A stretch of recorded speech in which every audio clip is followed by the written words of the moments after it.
पिछले एपिसोड में उस लड़की ने सुआन युआन को मार दिया था और अब वो स्वॉर्ड को लेने के लिए बुलियन पैलेस में आ गई थी, जहां पर उसका सामने थंडर एट्रीब्यूट वाली होमंग स्वॉर्ड होती है। तब इसे देख वो लेडी कहने लगती है कि अगर मैंने और ज्यादा होमंग स्वॉर्ड को पा लिया तो इस बात से कोई फर्क नहीं पड़ता कि होमंग सुप्रीम का रिनकार्नेशन कहाँ पर है, क्योंकि उसके बाद वो मेरा सामना करने के लिए कुछ भी नहीं कर सकता और फिर मैं उसे बहुत ही आसानी से मार दूंगी। फिर हम देखता है कि वो अपने पावर का यूज करके इसे लेने के लिए कोशिश करती है, लेकिन हम देखता है कि वो स्वॉर्ड इसके पास में जाने के लिए रेडी नहीं होती। तब हम देखता है कि इस बात से वो लेडीज पर गुस्सा हो गई थी और फिर अपना और ज्यादा पावर का यूज करते हुए कहती है कि मुझे रुकने की तुम्हारी हिम्मत कैसे हो गई, और अब हम देखता है कि वो इसे बहुत ही आसानी से ले लेती है। इसके बाद वो कहती है कि होमंग सुप्रीम तुम इसके बारे में ज्यादा चिंता ना करो, क्योंकि हम बहुत ही जल्द फिर से जरूर मिलेंगे। वही उधर हम देखता है कि टैन्यू भी प्रैक्टिस करके बाहर आ गया था, जहाँ पर कि अब वो डिवाइन सोरिल के लेवल 5 में पहुंच गया था। अब इसीलिए हम देखता है कि इसकी पावर पहले से और ज्यादा बढ़ गई थी, इसीलिए अब उसे किसी बात के बारे में और कोई चिंता नहीं होती। और फिर कहता है कि मैं भी देखता हूँ कि अबे मेरा सामना कैसे करते हैं। इसके बाद हम देखता है कि वो मंकी डीमन दांतों और सियाओलान से भी बाहर आ जाने के लिए कहता है, क्योंकि अब वे यहाँ से फाइट करने के लिए जाने वाले थे।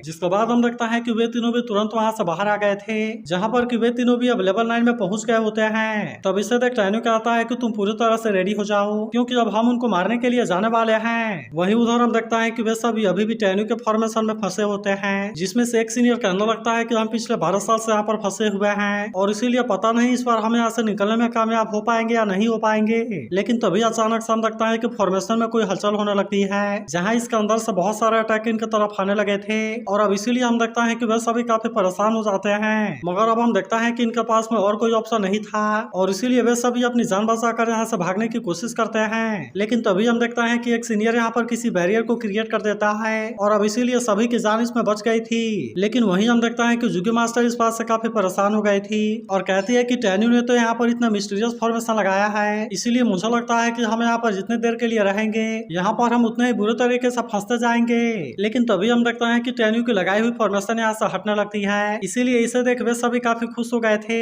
और फिर वो इसके लिए अपने सीनियर की तारीफ करने लगते हैं, क्योंकि उसे लग रहा था कि इस फॉर्मेशन को इसी ने हटाया है। लेकिन तभी वो सीनियर बता देता है कि ये मेरा काम नहीं है, जिसके बारे में सुनते ही वे सभी इस बात से काफी परेशान हो गए थे और किसी को भी समझ में नहीं आता कि ये कैसे हुआ। मगर वही हम देखता है कि वो सीनियर इसके बारे में समझ गया था, इसीलिए वो इनसे कहता है कि शायद इसके पीछे टैन्यू है, क्योंकि हो सकता है कि वो अपने लोगों के साथ में यहाँ पर आ रहा हो। तब हम देखता है कि मास्टर रुयानवू जी तुरंत उसके साथ में फाइट करने के लिए रेडी हो जाता है और कहता है कि मैं उसे अपने बेटे का बदला जरूर लूंगा। लेकिन यह सुनते ही वो सीनियर इसे ऐसा करने से मना करता है और कहता है कि तुम्हें बैटल के लिए इतनी जल्दीबाजी करने की जरूरत नहीं है, क्योंकि वैसे भी तो टैन्यू के यहाँ से गए हुए काफी टाइम हो गया और इसीलिए इसके बारे में कोई नहीं जानता कि अब वो कितना ज्यादा पावरफुल हो गया होगा। लेकिन फिर भी हम देखता है कि वो इनको किसी तरह से बचाना चाहता था, इसीलिए वो इनको कोई तलिस्मे देते हुए कहता है कि तुम इसे यूज करके अपने आप को छुपा लो, क्योंकि उसके बाद कोई भी तुम्हारे ब्रेथ को फील नहीं कर पाएगा। इसीलिए मैं चाहता हूँ कि हम जैसे ही टैन्यू और उसके लोगों के साथ में फाइट करने में बिजी हो जाए तब उसका फायदा उठाकर तुम वहाँ से भाग जाना।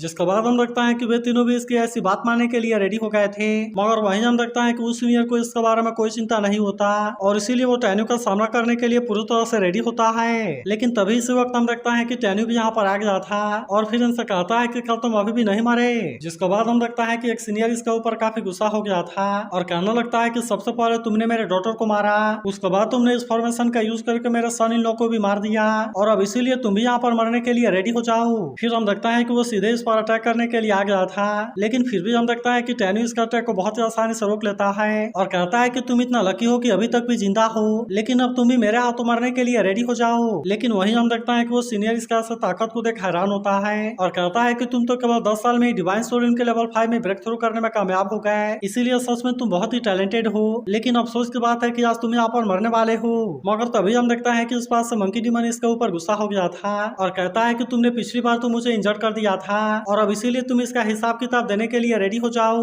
फिर हम देखता है कि मंकी डीमन इस पर अटैक करने के लिए आ जाता है, लेकिन वो सीनियर इसका अटैक को बहुत ही आसानी से रोक लेता है और कहता है कि तुम तो लेवल 9 में चले गए हो। लेकिन तभी हम देखता है कि मंकी डीमन फिर से इस पर अटैक करने के लिए आने लगता है, जबकि वहीं हम देखता है कि दांतो भी दूसरे सीनियर के सामने चला गया था। तभी हम देखता है कि दांतो इस पर अटैक भी कर देता है और वो इसे रोकने के लिए कुछ भी नहीं कर पाता। वहीं उधर हम देखता है कि सियाओलान भी अटैक करने के लिए रेडी हो गई थी, जहाँ की वो 3 सोल्जर पर एक साथ में अटैक करने के लिए चली जाती है। इसीलिए हम देखता है कि वे इसका सामना करने के लिए कुछ भी नहीं कर पाते और फिर वो अपने पावर का यूज करके इनमें से 2 लोगों को बहुत ही आसानी से मार देती है। तभी हम देखता है कि इसमें से तीसरा आदमी अपनी जान बचाने के लिए हेल्प मांगता है, लेकिन असल में कोई भी इसे बचाने के लिए कुछ नहीं नहीं कर पाता और हम देखते हैं कि सियाओलिन इसे भी बहुत ही आसानी से मार देती है। वहीं दूसरी तरफ हम देखते हैं कि टैन्यू भी सीनियर पर अटैक करने के लिए रेडी हो गया था और कहता है कि अब तुम भी अपने डॉटर और सन इन लॉ से मिलने के लिए जाने के लिए रेडी हो जाओ। फिर हम देखते हैं कि इन दोनों में बहुत ही शानदार फाइट होने लगती है। तभी हम देखते हैं कि एक सीनियर दांतों पर अटैक करने की कोशिश करता है, लेकिन दांतों ने इसके अटैक को बहुत ही आसानी से रोक लिया था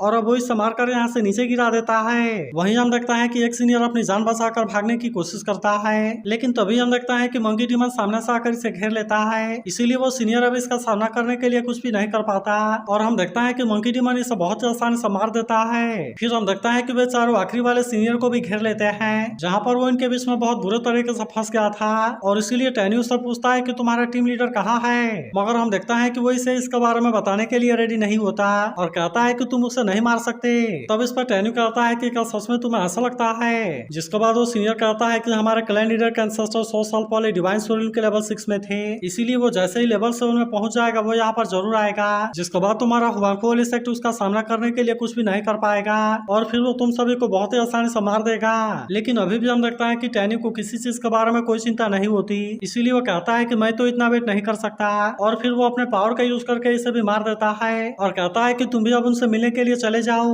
लेकिन तभी हम देखता है कि वो मंकी डीमन से सारे जगह को चेक करने के लिए कहता है ताकि वो कंफर्म कर सके कि यहाँ पर कोई और तो जिंदा नहीं है। तब हम देखता है कि मंकी डीमन भी इसके लिए रेडी हो गया था, लेकिन यहाँ पर उसे कोई भी दिखाई नहीं देता और इसीलिए वो टैन्यू से कहता है कि इस एरिया में और कोई नहीं है, जिसके बाद हम देखता है कि वे तुरंत यहाँ से चले जाते हैं। मगर वही हम देखता है कि वे तीनों अभी भी यहाँ पर छुपे हुए थे, जिनमें से मास्टर चिंग कहता है कि अभी तो केवल 10 साल हुए हैं, लेकिन इसके बाद भी टैन्यू इतना पावरफुल हो गया। लेकिन वही उधर हम देखता है कि मास्टर यानमुजी भी टैन्यू के ऊपर काफी गुस्सा हो गया था और कहने लगता है कि इसने तो मेरे ग्रैंडफादर को भी मार दिया और इसीलिए मैं उसे इसका बदला जरूर लूंगा। तभी हम देखता है कि जुगे मास्टर इसके बारे में प्लान बनाने के लिए रेडी हो गई थी, इसीलिए वो इनसे कहती है कि हमें इसके बारे में वापस चलकर बात करनी चाहिए और फिर हम देखता है कि वे भी इसके लिए मान गए थे। वहीं अगले सीन में हम देखता है कि एक सीनियर टैन्यू को किसी चीज के बारे में रिपोर्ट करने के लिए आया था और इसीलिए वो इससे बाहर आने के लिए कहता है। फिर वो इससे बताता है कि मास्टर चिंग, जुगे मास्टर और यानबुजी अभी भी जिंदा हैं, जो कि वहां से बचकर बहुत ही आसानी से भाग गए और इसके अलावा अब तो वे एक साथ में मिलकर हमारे ऊपर अटैक करने का प्लान बना रहे हैं। तब हम देखता है कि टैन्यू ने भी इसके लिए प्लान बनाने का डिसाइड कर लिया था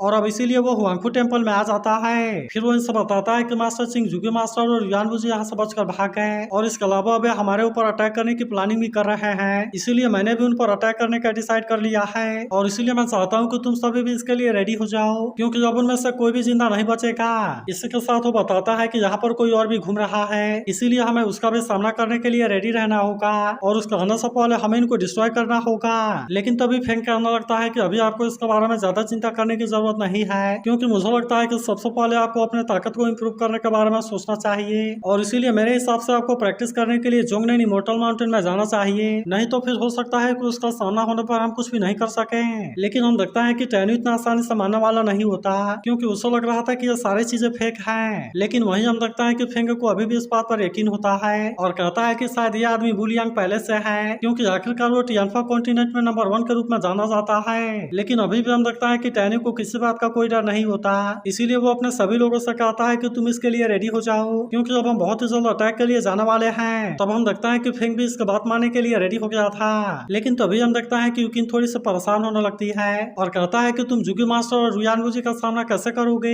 लेकिन वही टैन्यू सोचने लगता है कि होंगमेंग गॉड किलिंग स्वॉर्ड अभी भी सोल पैलेस में है, जबकि वही स्वानर भी अभी गॉड्स बैटल फील्ड में है। लेकिन इसके बाद हम देखता है कि अब उसने अटैक करने का डिसाइड कर लिया था, इसीलिए वो मेंग से कहता है कि तुम सभी को रेडी कर लो और तुम सभी को साथ ले जाकर सोल पैलेस को बर्बाद कर दो। जिसके बाद हम देखता है कि वे सभी सोल पैलेस के सामने आ गए थे, जहाँ के स्टूडेंट अपनी जान बचाकर भागने लगते हैं। तभी हम देखता है कि टैन्यू अपने पावर का यूज करके अटैक करने वाला था, लेकिन यूकिन कहती है कि तुम इनको जाने दो। जिसके बाद हम देखता है कि टैन्यू सोल पैलेस पर अटैक करने के लिए रेडी हो गया था और इसीलिए वो अपने लोगों से कहता है कि तुम इसे डिस्ट्रॉय कर दो। तो अगर एक्सप्लेनेशन अच्छी लगी हो तो इस वीडियो को लाइक और इस पर एक कमेंट जरूर कर देना और अगर आप इसके अगले एपिसोड के लिए एक्साइटेड हो तो इसके बारे में जरूर बताना।